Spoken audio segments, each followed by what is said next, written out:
Good evening all and welcome. Tonight, I have a collection of stories for you from cabins in the woods. So get ready, because it's time to get comfortable and let the darkness take control. A weekend about 7 years ago, my wife, Mary, and our 3 young sons at the time were up at the family cabin that we had purchased 6 months before these events. From day one, we saw shadows, lights, and movement through the place. Everybody went to bed around 10:30, and I went into the kitchen to sneak a bite of the pan cookies my wife made earlier. As I was cutting off a piece, I heard a female voice whisper, "Hey, what are you doing in here?" It immediately unnerved me, so I said out loud, "Mary?" without turning. When I looked, she wasn't there, so I turned back and continued cutting the cookie. I then heard an even louder, clearer female whisper, "Hey, are you going to eat a cookie? I want one." I quickly looked around and there wasn't anyone there. I hustled into the bedroom and jumped in bed. My wife was still awake and obviously hadn't been in the kitchen asking for cookies. I made myself go back to the kitchen after about 10 minutes to clean up my mess, and fortunately heard nothing. The next night I heard nothing until I got into bed. I was on my side and felt a tug on my sleeve. I turned my head to look, and I heard a whisper, "Mom? Dad?" I quickly walked across the hall and my boys were all fast asleep. I also heard more words that I couldn't make out. I left a recorder running all night in the kitchen, but have yet to analyze it. Part of me wonders if there's a possibility someone was just whispering into the vent system. Although we are on a pretty solitary road in the middle of nowhere, with a few unoccupied cabins nearby. So it would have to be a real big effort for some prankster, but who really knows? Side story. My good friend was sleeping on his cabin a while back when he was a kid, when a random drugged and drunk woman stumbles up in the dark and starts whispering through the fence pickets. He wakes up to see a ghostly white face whispering just inches away. As you can imagine, in youth, he found it absolutely terrifying, as any of us would. This is my uncle's story. He got married for the first time in his 40s. For their honeymoon, he and his wife and her daughter, who is a special needs child, she's awesome by the way, went to stay in a cabin in Big Bear Mountain in Southern California. They rented the cabin, unpacked all of their things and settled in for a 3-day stay. On the last night, my uncle was up watching TV very late. His wife and stepdaughter had gone to bed, and he had to use the restroom. So he gets up, goes to the restroom, does his business, and leaves the restroom. The only light on in the whole cabin is that from the TV in the living room, but it was bright enough to light up the whole living room and part of the hallway. As he opened the door to the restroom, he saw his wife walk down towards the kitchen. He figured she'd gotten up and was hungry, so he went to talk to her. He followed after her, and when she returned to the end of the hallway, she turned slightly in the direction of the kitchen, and then at warp speed ran into the kitchen, faster than any human could move. This figure was wearing a long flowing white gown, similar to the one his wife had worn to bed, and she had slightly longer than shoulder-length hair, kinda wigged out. He took a few steps back and peeked into the room where his wife and stepdaughter were asleep, and found both of them in bed, asleep. Needless to say, he couldn't sleep after that, and they left the next morning.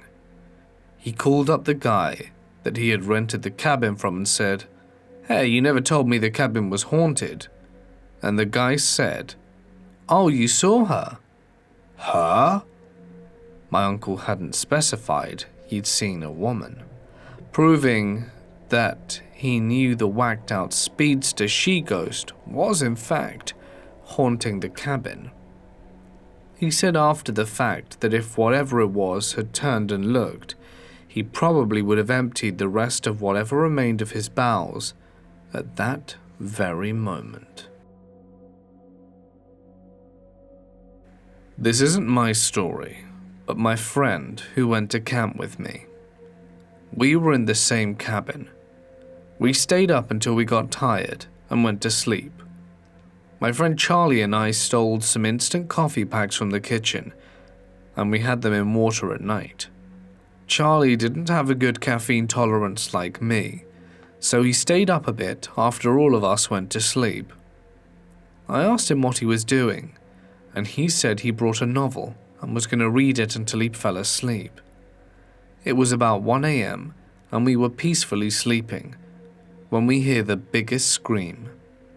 Charlie was crying and shaking in his sleeping bag, and everyone in our cabin came over to see what was wrong with him. He screamed really loud, and if that didn't wake up other cabins and teachers, then his loud crying after soon did. After all the teachers were inside our cabin, I had to stay on my bunk bed to not be squashed. Charlie told us that he saw a ghost wandering around our cabin. He said he also heard the wind breeze while the ghost was moving.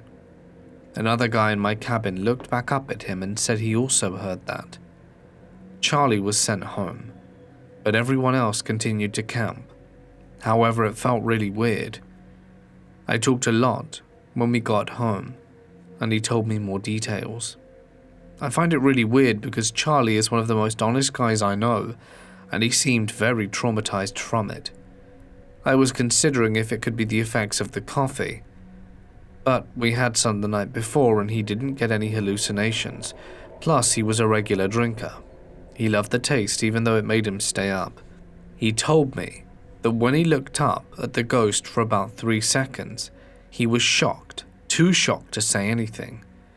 The ghost was not like in the movies, it was transparent and barely visible. Perhaps the biggest deal was that he said it looked like a little boy. It wasn't in our school uniform, but really old-fashioned clothes. Charlie told me he wasn't too scared of the boy in those 3 seconds, but shocked because it was a ghost. Then what really screwed him was after those 3 seconds when he screamed, the ghost boy looked at him with shallow, lifeless eyes and rushed out of the cabin.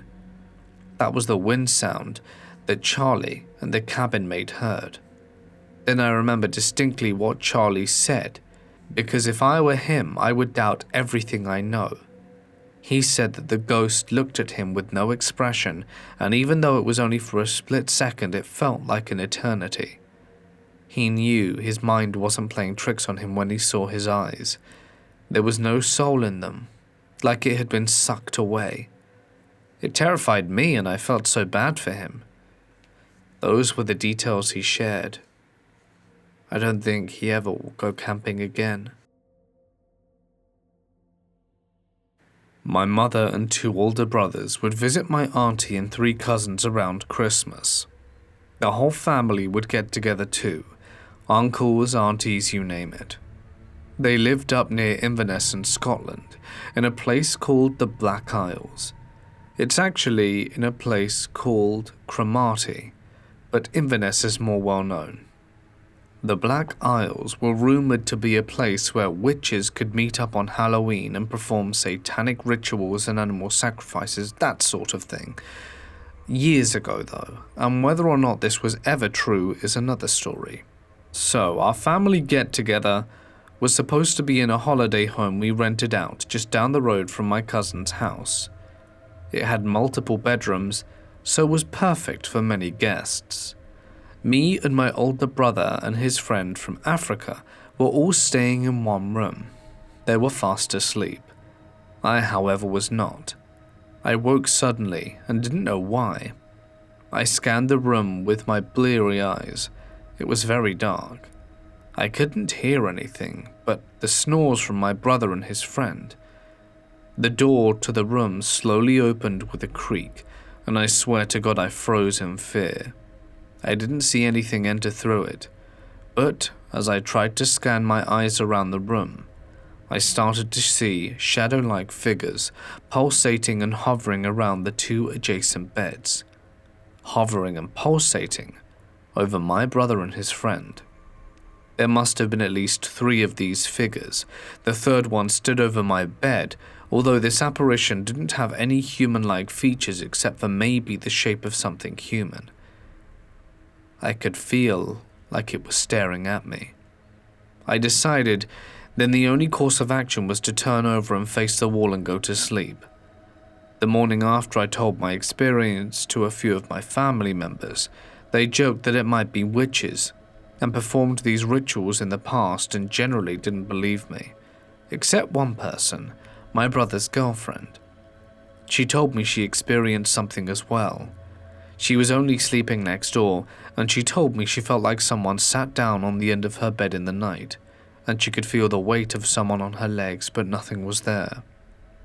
Very frightened by this, I decided to read the guest book to see if anyone else had reporting anything weird and unusual, but nothing of the sort. I'll never forget what I saw that night, and if you're ever up near the Black Isle or stay in that holiday home, just beware of strange figures entering your home at night. When I was 13 years old, we visited my grandparents who lived in a cabin in the woods near a small lake. It was a beautiful view in the mornings, and I decided to take a friend with me because there wasn't any Wi-Fi, just an old small TV that was used in the 1990s that barely had a few channels and a VCR player. They had a lot of horror VCR tapes because my grandmother loved horror. And now onto the story. The location of the cabin is a 3-hour drive from town and about 6 hours from where we lived. The road trip was amazing. We got there at about 8 p.m. at night. Me and my friend were so happy to be there. I flung open the doors of the car and went to hug my grandparents as they showed us where we would be sleeping. It's in the upstairs, a big room with 1 bed and a bathroom and a balcony overlooking the lake.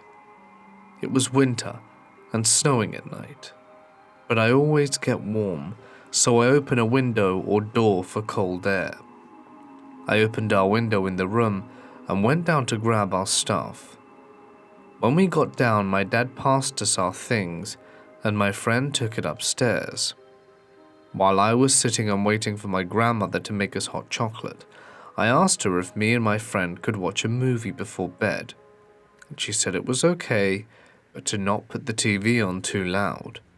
After we ate, drank hot chocolate and showered, my parents and grandparents were already asleep. So me and my friend were searching for a horror movie and decided on Friday the 13th.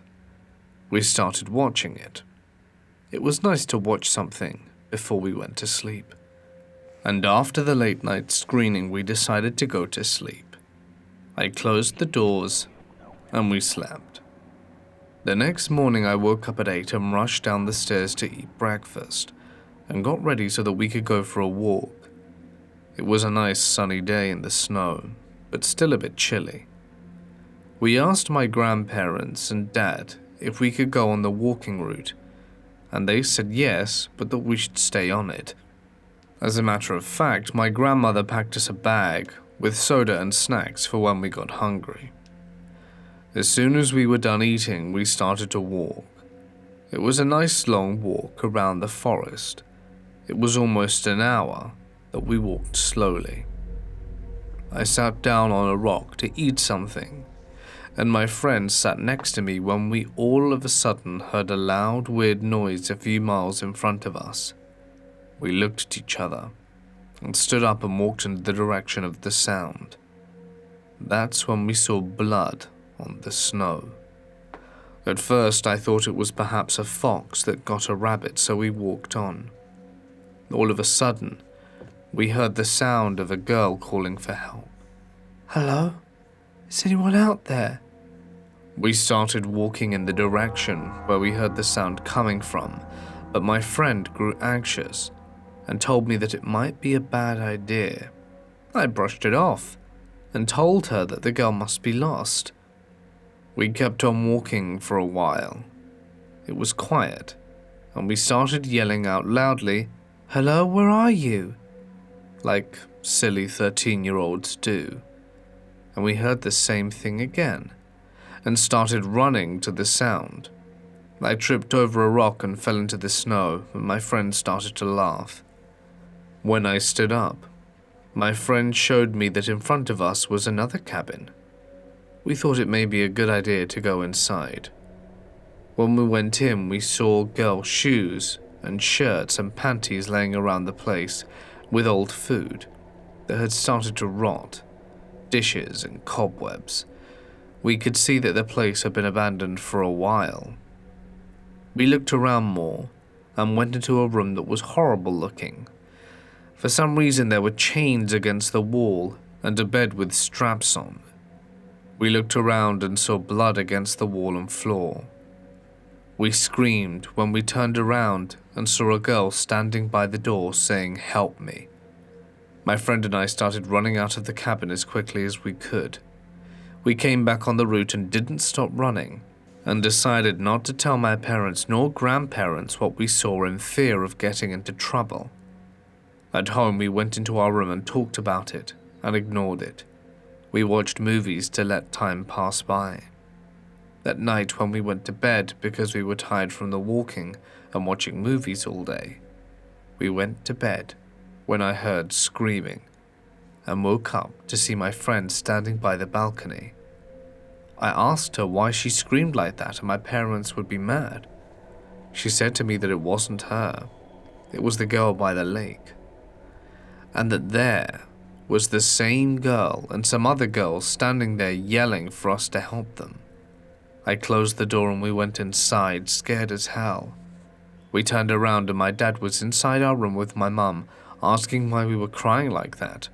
And we were telling them about the girls we saw, and my grandmother came in and said there isn't anyone out there, and if there were, they would have heard them screaming too as they were sitting outside.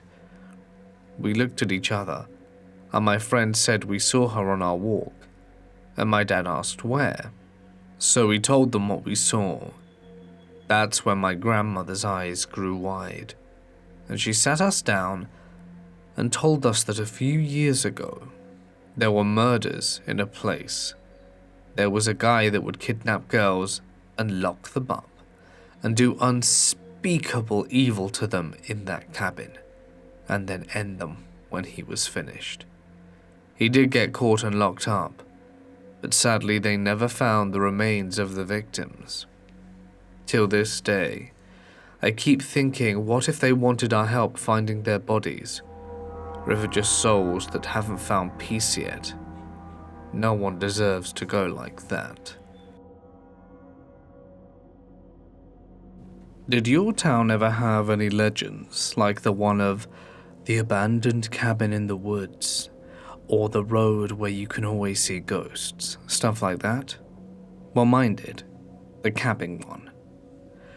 There was a rumor that was passed around growing up that just south of the old schoolhouse was a cabin in the woods that had long ago been abandoned. The rumor went that apparently there were some horrific murders that happened there in the distant past, and that no one has been back since. Now, if no one's been back, how do they know about it, right? Well, it's something that fills the imagination of us kids. At least it did to me back in the day. Knowing about this story, one day it made itself to the forefront of my mind while I was incredibly bored with my friends one summer. There wasn't much to do in the rural town we lived in, as this was before the cell phone era, and we were quite bored. Our rural town consisted of about 150 people, and that doesn't really give much way for fun things to do when you're young.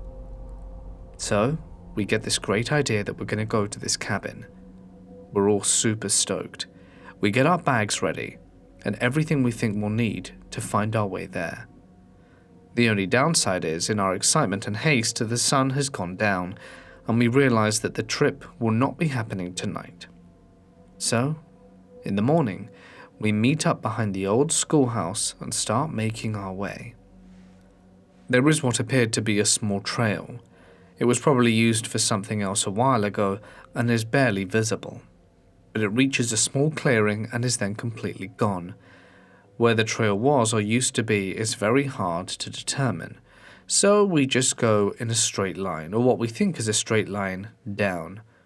We really don't want to get lost. My friend is a bit paranoid and starts drawing with chalk on trees to point us the way home in case we get lost. An admirable idea, I think, but there are so many trees, I don't think it will work. We had walked for about 2.5 hours. It was rumored that the cabin was only about an hour's walk south, but I feared that we may have overshot it by a long way.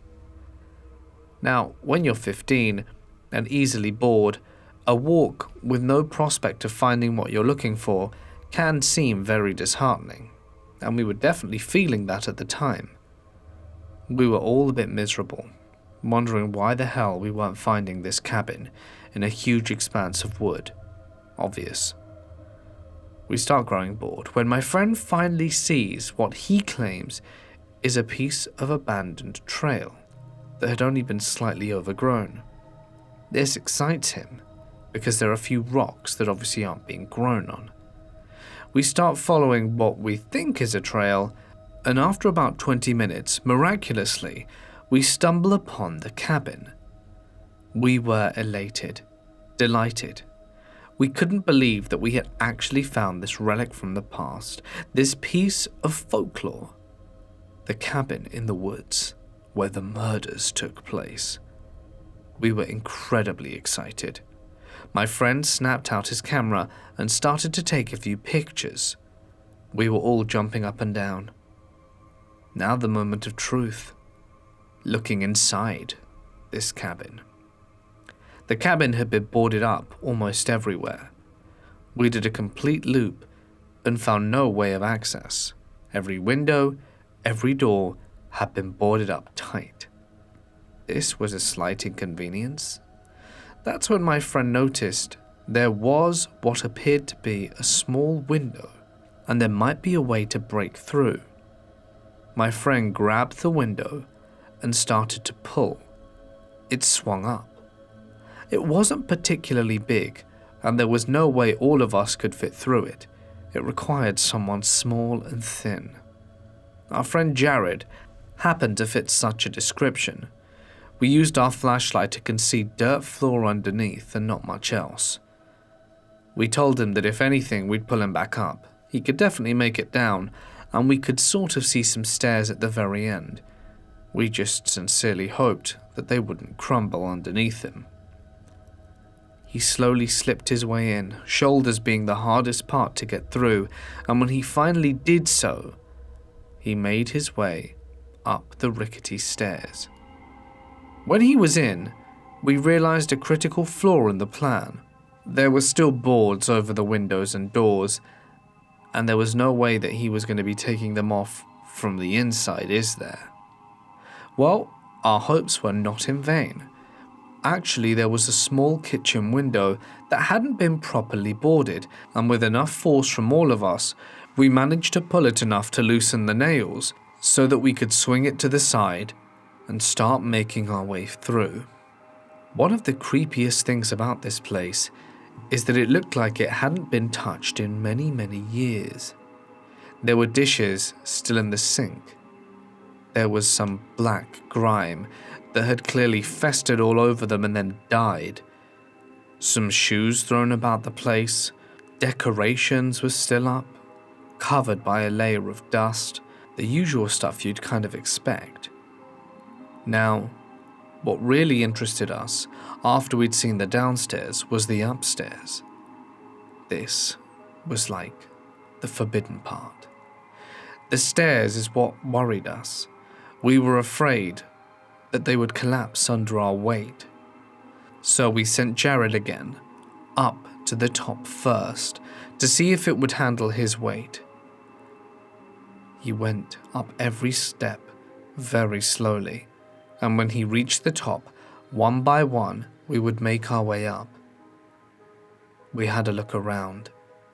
There were only 2 rooms upstairs. They clearly hadn't been slept in a while.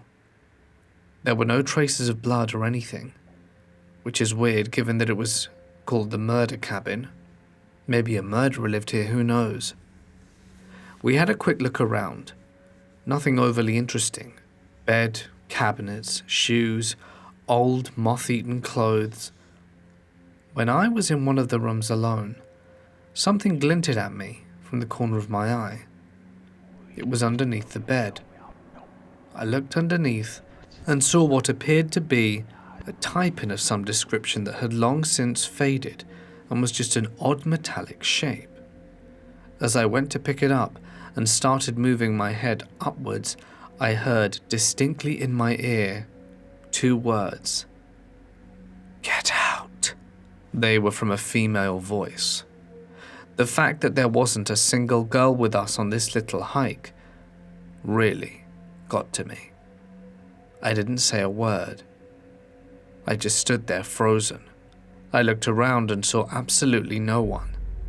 I told myself it was just in my head. I left the object where I found it and started to walk back out, downstairs, and made my way out through the kitchen window. I was the only one out, but didn't want to go in there anymore. My friends, one by one, after they'd lost interest in what was inside, made their way out. We all unanimously agreed that it was quite creepy, and decided it would be best to leave. From where we were at, we managed to swing the board back and sort of get the nail back in, with a small rock. We figured it was close enough. We'd leave it like that for the next generation that wanted to discover it by themselves. As we were walking back, I chanced to glance back at the cabin, and from the window of the very room that I was freaked out in, did I swear for a split second, I see a face at the window then turn and vanish against the wall. I don't know if what I saw was in my head or a real apparition, but my friends never said they saw anything, so I decided to keep it to myself. I'm not entirely sure what I saw then. I'm a skeptic. Did I see a ghost in broad daylight? I don't know what the hell to believe. I choose not to dwell on it. During my brother's bachelor party, that was incidentally a camping trip, a group of his friends rented a cabin in Yosemite to stay in for 3 days. During my first night there, I noticed something odd. In the room where my brother and I were staying, as soon as we got in bed, the ceiling started creaking really hard. It was as if someone was walking around on it. I dismissed this as thermal contraction from cold or animals perhaps walking on the roof, and went to sleep. But by the 3rd night, it had become clear to me that this was not something with mundane explanations. That night I went to bed early, while the guys were still up playing games and drinking, and the creaking noises started up as if on cue. I ignored them as I usually did, but then one of the decorative bronze tiles on the wall started tapping and grinding on it. I simply had no rational explanation for that. Thermal expansion and all the other mundane explanations could not explain that. But I was tired, so I turned in bed and tried really hard to ignore it, which is when I felt something grab my forearm. I quietly said nope, not wanting to deal with some restless ghost, and within a few seconds I could hear the ceiling of the room down the hall creaking. When I was between 9 and 10, I used to attend a camp in Muskoka, Ontario, that for 1 week you'd stay with a group of kids and do activities, and then 1 week do a canoe trip. I slept on the top bunk in the corner of a cabin with about 5 bunks all filled. The counselor had a bed behind a curtain off to the side. One night/early morning between 1 to 3 a.m. I woke up to a noise. I look over to the bunk, and standing hunched over in the middle of the cabin was a figure outlined by moonlight. It was maybe 5 feet tall, had a pointed face, fingers and feet, and looked like a goblin. It was slowly walking around and sniffing over each kid on the lower bunk. I was frozen. I don't think it knew that there were kids on the top bunks, and after a while it opened the door and walked out the steps and knocked the fire barrel over. Then I heard the counselors call out to watch out for the barrel, ironically and late. That's partially when I realized the counselor was still in bed. To this day I'm in my late 30s, and I feel like the thing was looking for a kid to be awake. What it wanted, I don't know. There have always been stories of children being taken or replaced, so I don't know. Suffice to say, I never went back. Any thoughts or input? I'm not a skeptic and have seen ghosts, but I would love to have an idea of what the hell that thing was. I was with a few of my buddies, hiking up some trails in Helen, Georgia. We decided to follow some game trails off the main trail, just to see what we could come across. Around an hour into the game trail, we realized we should turn back, but had made so many loops and turns that we quickly ended up lost. We started just cutting back in the general direction of the main trail, when we came across a clearing with a very run-down and decaying cabin. Naturally, being young and dumb males, we decided to explore it. The front door was just hanging off and fell off when we tried to open it. Parts of the floor would collapse as we walked through. There was an old, nasty-looking mattress that was covered in mold and mostly decayed, a bunch of dishes laying in random places, and what appeared to be a very, very old ham radio. In one of the rooms, we found a completely decomposed skeleton of what we assumed was a dog or coyote. After exploring for a bit, we decided to hit the main trail before dark set in, so that we could set up camp and not get lost. We've been back around 5 times since, but have never once since then been able to locate the cabin. For the record, I never wanted to go in the first place. Let me take you back about 5 years. My wife had this idea that she really wanted to rent out a cabin in the woods. Camping was a no, given that it's just a thin sheet between you and the elements. But a cabin, a wooden structure, that was something she could deal with. After weeks of telling me how great it would be, I finally signed up for what was supposed to be an incredible camping adventure in a log cabin. It took a few weeks of planning, but we finally pulled out all the stops, got everything into our car, and drove the 6 hours to this remote cabin. It was a 4-hour drive and then a 2-hour trek through the wilderness in our car to reach the location of this amazing cabin. I'm gonna be honest, she picked this place mostly for the Instagram photos, and when we got there, it was very much to our disappointment not what we had been sold. It was very much the case that what had once been a very photogenic spot had become decayed over the last few years, not maintained, and was generally a disappointment. Things had started off great, as you can imagine. Me and my wife weren't best pleased, but were absolutely exhausted from the drive, and there was no way we were going to ask for a refund on a 2-night stay, so we decided to just suck it up and go to bed. That's when we discovered something that I really wasn't happy with. The bedsheets looked like they hadn't been changed in weeks. That's one thing. Being run down, fair enough, but being filthy is another. Of course, when we looked at our cell phones, we had no service. So to our disappointment, we just removed the sheets and slept on the mattress. It was, as you can imagine, an uncomfortable night.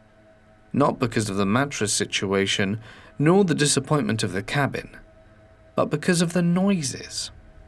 Now, I wasn't really expecting this, but while I was tossing and turning, I'd hear noises.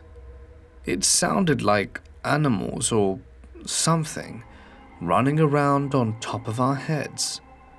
Now, the shape of the cabin meant that there was a space above our heads in the roof area, but it wasn't, as far as I could see, connected to any part of our cabin.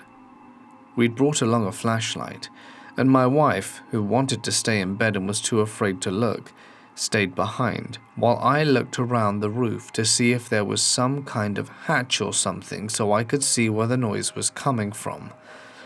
Though in all honesty, I really wasn't looking forward to the fact of confronting a wild animal in the dark. As you can expect, after looking around for a while, I found a fat load of nothing, and we decided that it would be best to just try and get some sleep and ignore the sounds of nature above our heads. The next morning, we got up, got ready, and went out for one of these amazing hikes my wife had promised me. That had been worth it. Well, except maybe not for the lack of sleep. But it was a really fantastic trek, and I would recommend getting out to nature to anyone every once in a while. We were absolutely exhausted by the time we returned. We had spent about 7 hours just walking and having a really good time. We were pretty exhausted. We took our shoes off as we came in and were just laughing and joking around and flirting, when we saw something that switched all that mood off. Our food had been neatly organized in a corner of the little kitchen. There wasn't much of it, so didn't use much space, and the door to the cabin was locked with a key, even though the owner said that we really shouldn't bother, if we didn't want to anyway. It was very isolated, but just in case of wild animals, we did just that. Like I said, it was locked, and yet our food had been eaten. Not like a wild animal goes through food, grabs whatever, tries to open it, has a few bite marks in it, etc. No. This was a person. Someone had taken meticulous effort to open up the food packets so that they wouldn't be noticed.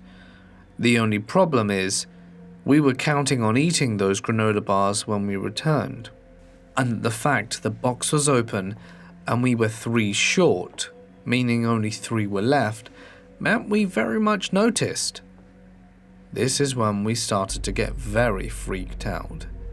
In our heads, it was clear that there was someone here. That's when I remembered the sounds of last night, and in my head things started to click. Would it be possible that there was some mad person living in the middle of nowhere in our cabin, and we just so happened to walk into their midst, and they'd think they'd take the opportunity to steal some quality food? As you can imagine, my heart sank to my arse, and I felt like I really didn't want to be here anymore. My wife and I tried to speak as quietly as possible. It almost felt like the house was bugged, like there were ears everywhere, like whoever was here with us was watching us.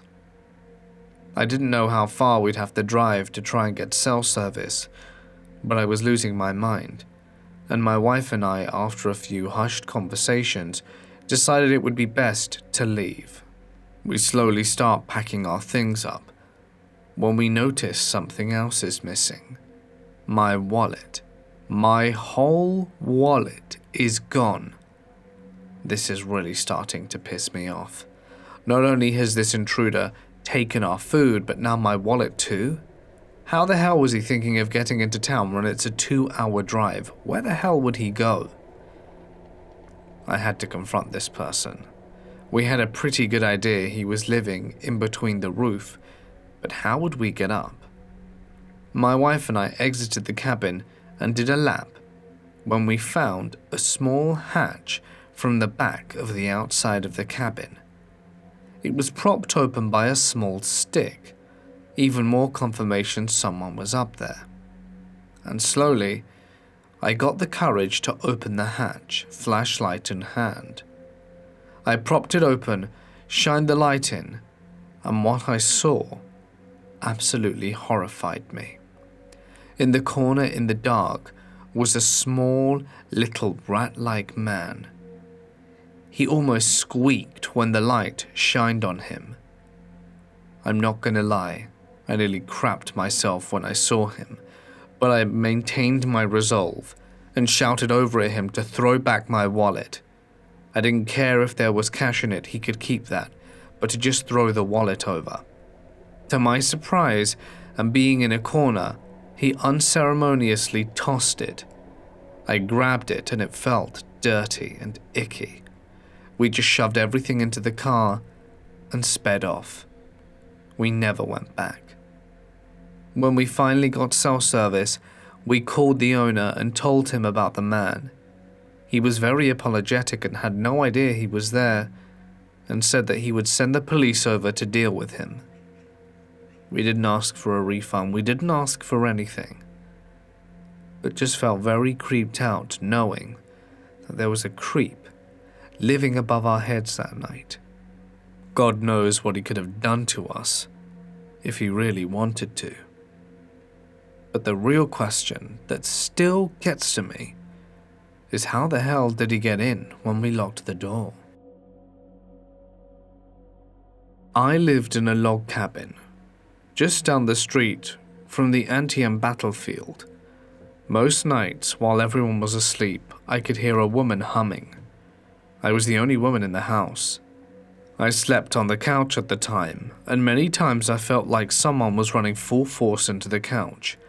My fears were confirmed when one day I heard people outside my front window and looked out to see the local ghost tour stopped and sitting on the porch in front of my house discussing it. I never listened to what they said, but it was pretty scary. I'm not sure if it's nearly as scary as others. It really spooked me out, and it left me wondering what the hell happened in my cabin or on this land. I had just moved into my great-grandfather's cabin that he left me after finishing the Job Corps. On my second night, I had a very prolific dream where I didn't have any of my scars and I was married to my high school sweetheart, which was my ideal life at the time. In the dream, we had a pet cat, a bobcat to be specific. I woke up that morning and in the forest I saw a bobcat with a shadow that didn't belong to him. It was twice as tall as me and had 2 hands and a triangular head. For the next night I had a dream where my mum made her famous tofu and mushroom stuffed peppers, and I ate them while watching the Star Wars sequels with the bobcat sleeping on my lap. When I woke up that morning and saw the cat, I yelled at it. I yelled that I see through you, and the only thing that I didn't hate in the dream was my mum. I had tricked him, and it proved that he was trying to manipulate me. The next dream was a nightmare that was far less vivid but certainly lucid. I was attacked again and again by family and friends. I never fought back, but never let the bobcat help. The next dream, the forest came alive and crushed my home and ended my family. For the first time it spoke. You will be my echo. It has been decided. I can be a boon to your life and family or a curse on all your children. It is up to you. He waited for an answer, and I let him. We sat across from each other for what felt like a lifetime, and eventually I woke up to my friend shaking me in a panic, telling me that I had been asleep for nearly 3 days.